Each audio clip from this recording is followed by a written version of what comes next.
If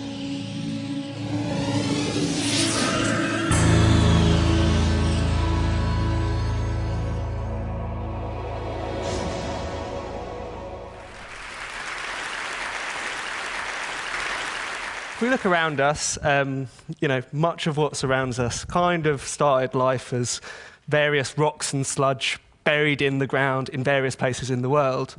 But of course, they don't look like rocks and sludge now. They look like, TV cameras, monitors, annoying radio mics. And so this kind of magical transformation is what I was trying to get at with my project, which became known as the Toaster Project.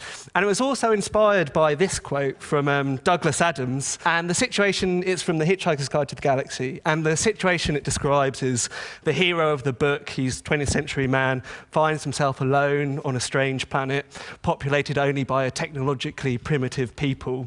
And he kind of assumes that, yes, he'll become these villagers, he'll become their emperor with his, and transform their society with his wonderful command of technology and science and the elements. But of course, realizes that without the rest of human society, he can barely make a sandwich, let alone a toaster. But he didn't have Wikipedia.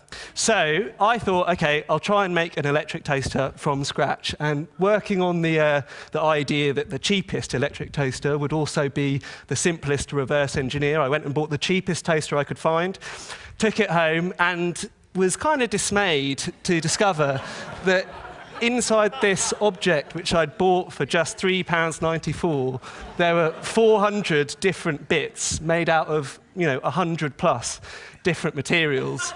I didn't have the rest of my life to do this project. I had, maybe 9 months. So I thought, OK, I'll start with 5. And these were steel, mica, plastic, copper, and nickel.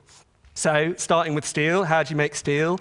So I went and knocked on the door of the Rio Tinto Chair of Advanced Mineral Extraction at the Royal School of Mines and said, how do you make steel? And Professor Cilliers was very kind and talked me through it. And my vague rememberings from GCSE science, well, steel comes from iron. So I phoned up an iron mine and said, hi, I'm trying to make a toaster. Can I come up and get some iron? Unfortunately, when I got there, it emerges Ray, he had misheard me and thought I was coming up because I was trying to make a poster, and so wasn't kind of prepared to take me into the mines. But after some nagging, I got him to do that. Through his creased limestone, and that was produced by sea creatures 350 million years ago in a nice, warm, sunny atmosphere. When you study geology, you can see what's happened in the past in the world, terrific changes in the Earth.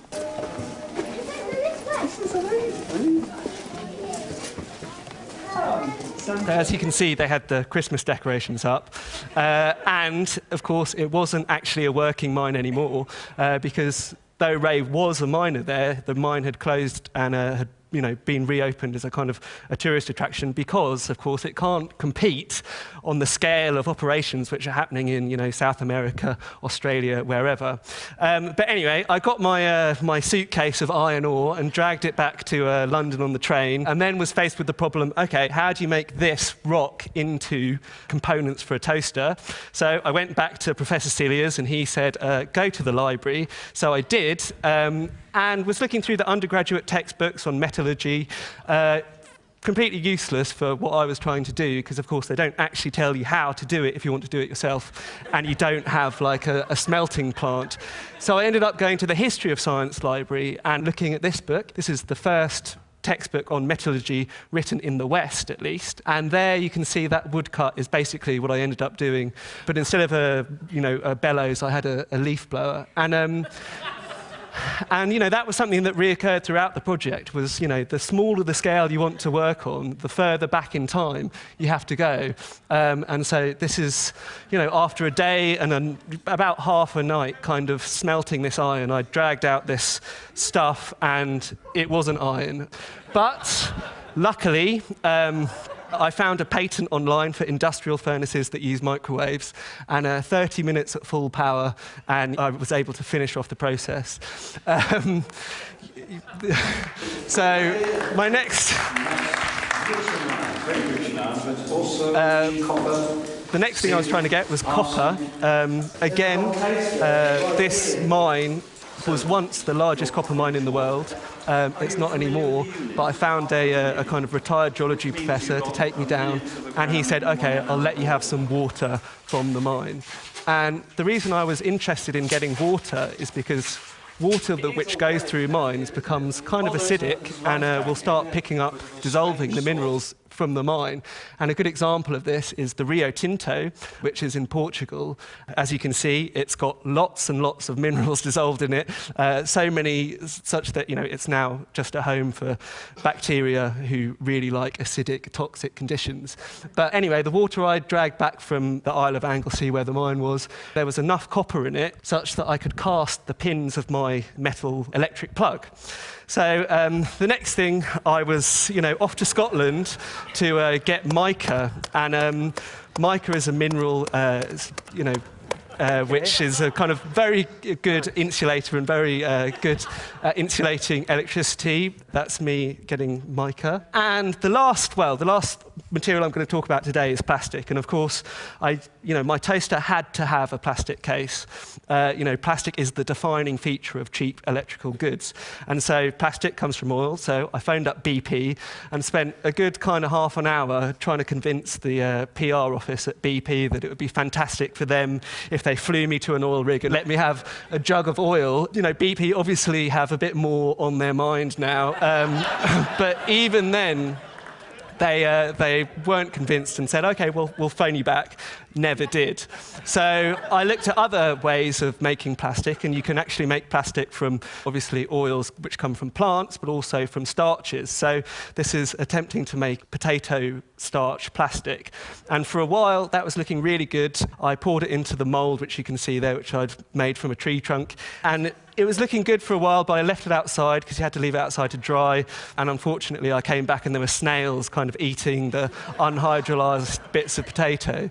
So kind of out of desperation, I decided that I could think laterally. And geologists have actually they're debating whether to christen the age that we're living in.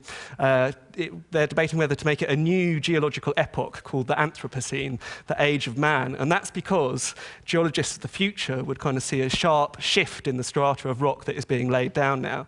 So suddenly it would become kind of radioactive from Chernobyl and the kind of 2,000 or so nuclear bombs that have been set off since 1945. And there'd also be like an extinction event, like fossils would suddenly disappear.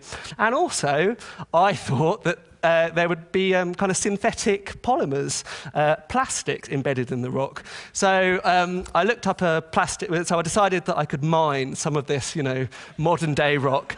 And I went up to Manchester to visit a place called Axiom Recycling. And they're at the sharp end of what's called the WEEE, which is this European Electrical and Electronic Waste Directive. And was brought into force to try and deal with the kind of mountain of stuff that is just being, made and then kind of living for a while in our homes and then going to landfill. But I was wondering if I could actually mine some brominated flame retardants from myself and put them in my toaster. But oh dear, oh dear. Oh dear.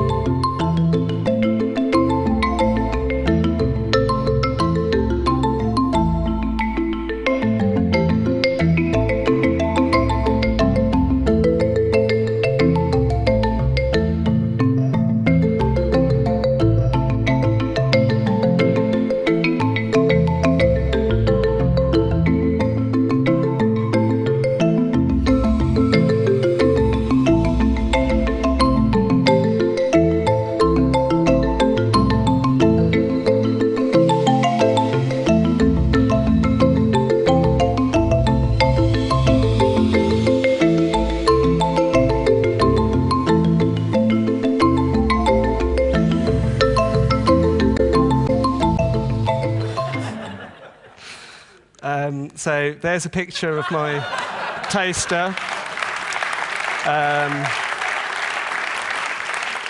that's it without the case on, and there it is on the shelves. Thanks.